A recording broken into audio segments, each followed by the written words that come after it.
욥기 37번째 시간입니다. 오늘 말씀은 욥기 40장 15절부터 41장 34절 말씀까지입니다. 좀 길죠? 욥기 40장 15절부터 19절 말씀까지를 합독하고 욥기 40장 15절부터 해서 41장 끝까지 34절까지 보도록 하겠습니다. 그러면 욥기 40장 15절부터 19절 말씀을 한 목소리로 합독하겠습니다. 이제 소같이 풀을 먹는 베헤못을 볼지어다. 내가 너를 지은 것 같이 그것도 지었느니라. 그것의 힘은 허리에 있고 그 뚝심은 배의 힘줄에 있고 그것이 꼬리치는 것은 백향목이 흔들리는 것 같고 그 넓적다리의 힘줄은 서로 얽혀 있으며 그 뼈는 녹관 같고 그 뼈대는 쇠막대기 같으니 그것은 하나님이 만드신 것 중에 어뜸이라. 그것을 지으신 이가 자기의 칼을 가져오기를 바라노라. 아멘. 이 옛날 성경에는 하마로 번역이 됐습니다. 그래서 우리 개혁 성경에는 그렇게 번역이 됐거든요. 지금은 이제 베헤못이라고 나오거든요. 41장에는 또 악으로 이렇게 개혁 성경에 나오지만 이제 지금 성경에서는 리워야단이라고 하는 걸로 나옵니다. 그래서 어떤 학자들은 이것이 뭐 공룡 같은 그런 존재가 아닐까라고 보기도 합니다. 뭐 뭔지 모르죠. 그러나 보통 하마나 악으로 설명하기로는 조금 어려운 것들이 있습니다. 대충 좀 보면서 얘기하겠습니다. 자, 지금 욥기 38장 1절부터 42장 6절까지를 계속 이어서 보고 있습니다. 욥기의 절정에 해당하는 부분이고요. 하나님의 절대 주권을 선언한 그런 내용이라고 보시면 됩니다. 그래서 욥기 38장 1절부터 3절이 하나님이 초기 선언에 앞선 욥을 향해서 도전적 책망을 하신 부분이고요. 38장 4절부터 39장 30절까지 하나님께서 하셨던 초기 선언이고요. 40장 1절부터 5절이 그 사이에 중간 문답, 하나님이 질문하고 욥이 답하는 내용이었습니다. 한 번 답했죠. 그리고 40장 6절부터 14절까지가 후기 선언에 해당한다고 보셔도 됩니다. 그렇게 이제 쭉 진행이 되어졌고요. 그리고 이제 지금 40장 15절부터 41장 지금 죄송합니다. 후기 선언에 앞서서 앞에가 이제 그러니까 하나님이 책망하신 부분이고요. 죄송합니다. 그리고 40장 15절부터 41장 34절까지가 이제 후기 선언입니다. 지금 이제 후기 선언을 하고 있습니다. 하나님이 어떤 분인지를 좀 알 수 있는 부분입니다. 갑자기 제가 이상하다 싶어서 그랬습니다. 자, 욥기 40장 15절부터 41장 34절은요 좀 길지만 두 문단으로 좀 볼 겁니다. 역시 하나님의 어떤 절대 주권을 이렇게 말씀하고 계십니다. 단지 좀 소재가 다릅니다. 앞에 거는 그냥 조금 우리가 아는 것이고요. 오늘부터 볼 거는 잘 모르는 그런 좀 대단한 힘을 가진 어떤 그런 하나님이 만드신 피조물 중에 어떤 그런 존재를 지금 설명하고 있습니다. 먼저 한번 볼게요. 40장 15절부터 24절인데요. 인간이 통제하지 못하는 베헤못, 하마라고 하지만 하마는 좀 아닌 것 같아요. 그 위용을 통해서 하나님의 절대 주권과 인간의 한계를 선언한 겁니다. 그래서 읽었죠, 아까.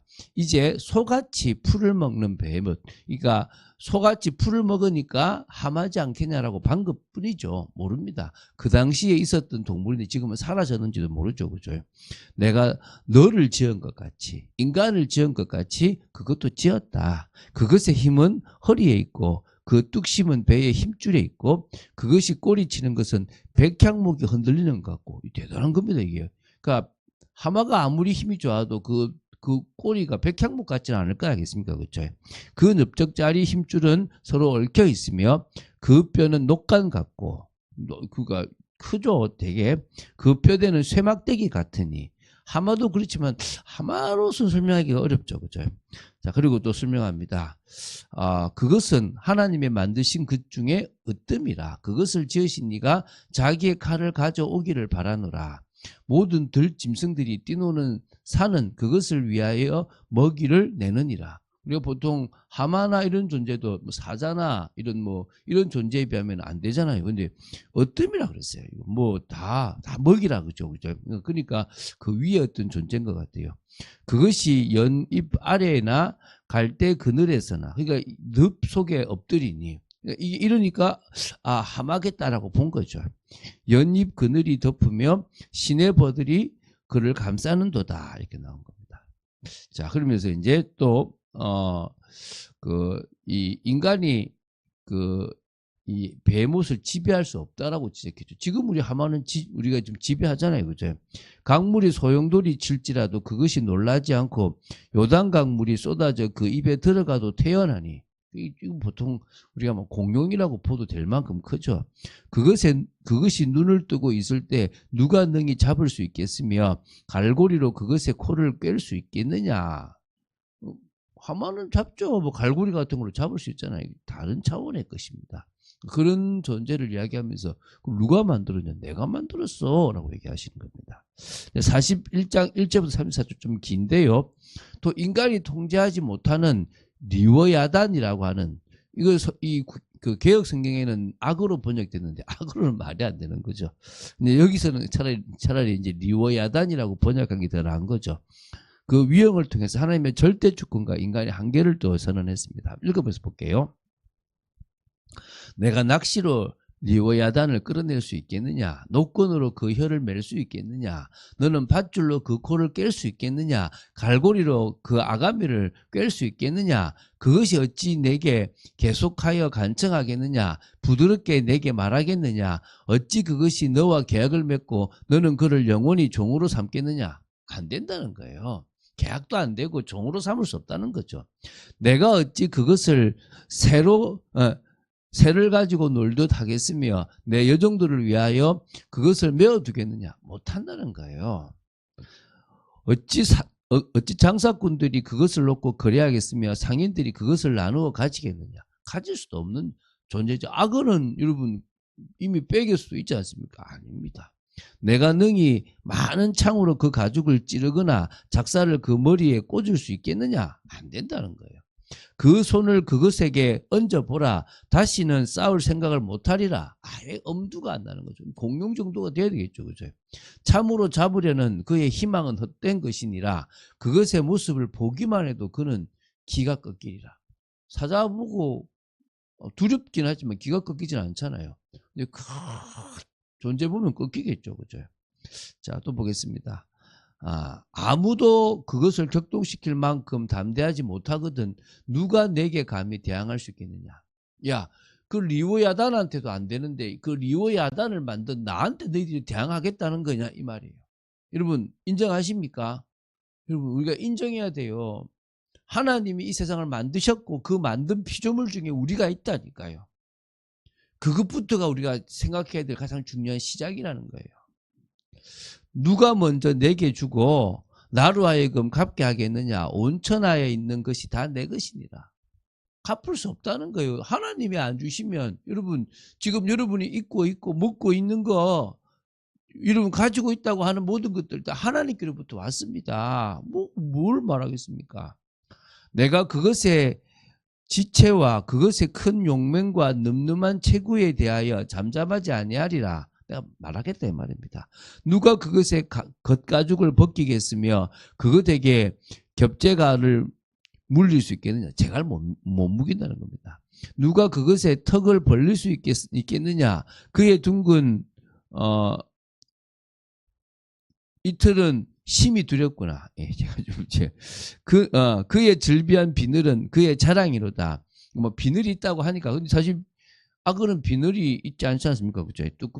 그게 있는 거죠. 그죠? 튼튼하게 봉인하듯이 닫혀 있구나.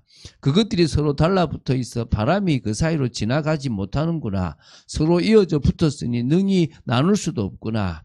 그것이 재채기를 한 적 빛을 발하고 그것의 눈은 새벽에 눈꺼풀 빛 같으며 완전 대단하죠. 그것의 입에서는 횃불이 나오고 불꽃이 튀어나오며 입에서 횃불과 불꽃이 튀어나온대요. 그것의 콧구멍에서는 연기가 나오니 마치 갈대를 태울 때에 솥이 끓는 것과 같구나. 용입니까? 뭐죠 이거? 자, 그의 입김은 숯불을 지피며 그의 입은 불길을 뿜는구나. 이게 지금 있는 동물이 아니잖아요. 그것의 힘은 그의 목덜미에 있으니 그 앞에서는 절망만 감돌 뿐이구나. 아무것도 할 수 없는 거예요. 그것의 살껍질은 서로 밀착되어 탄탄하며 움직이지 않는구나. 그것의 가슴은 돌처럼 튼튼하며 맷돌 아래짝같이 튼튼하구나.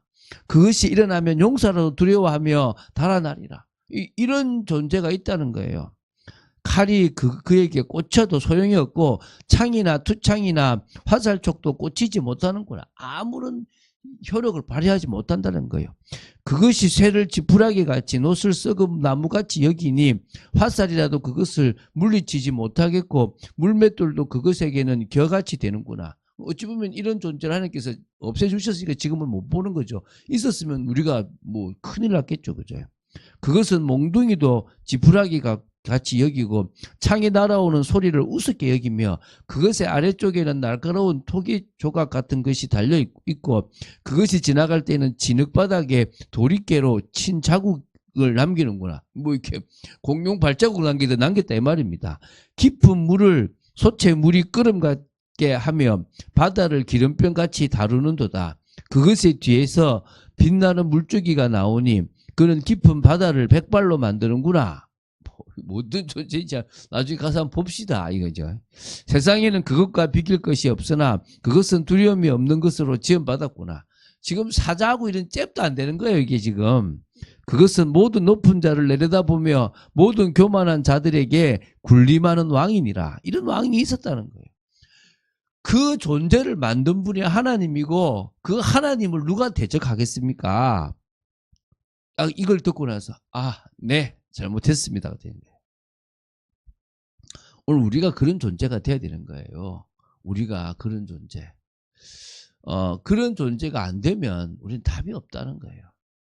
우리가 자꾸 교만해서 뭔가를 할 수 있다고 생각되는 순간에 끝난다고 보시면 돼요. 하나님이 어떤 존재냐? 이 모든 것들을 당신의 뜻에 따라서 철저하게 움직이게 만드신 거예요. 한치 오차도 없이. 그런 하나님입니다. 그런 지혜와 능력이 엄청난 하나님이십니다.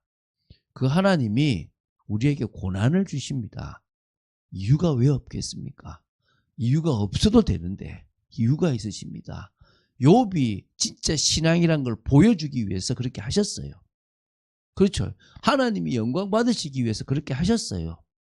그래서 욥은 지금도 빛나잖아요. 욥 같은 사람이 어디 있습니까? 욥의 믿음을 우리는 다 칭찬하고 있지 않습니까? 우리는요, 하나님이 그렇게 만드셨으니까 그렇게 인정하는 겁니다. 오늘 우리의 인생이 그렇게 되면 됩니다. 이제 그 하나님이 모든 것을 당신의 나라로 만드실 때가 올 거라는 거예요.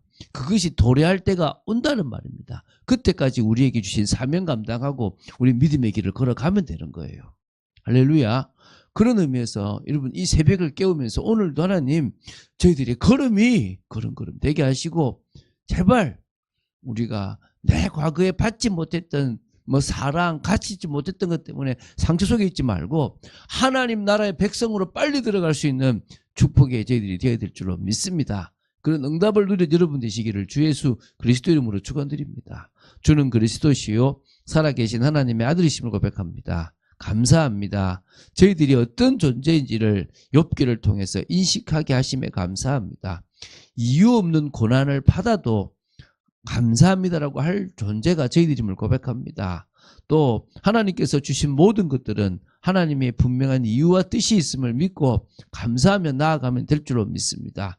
늘 저희들이 그런 삶을 살아가게 하여 주시고 오늘도 언약을 위하여 살아가는 복된 인생 되도록 지켜주시옵소서. 주 예수 그리스도 이름으로 기도드립니다. 아멘.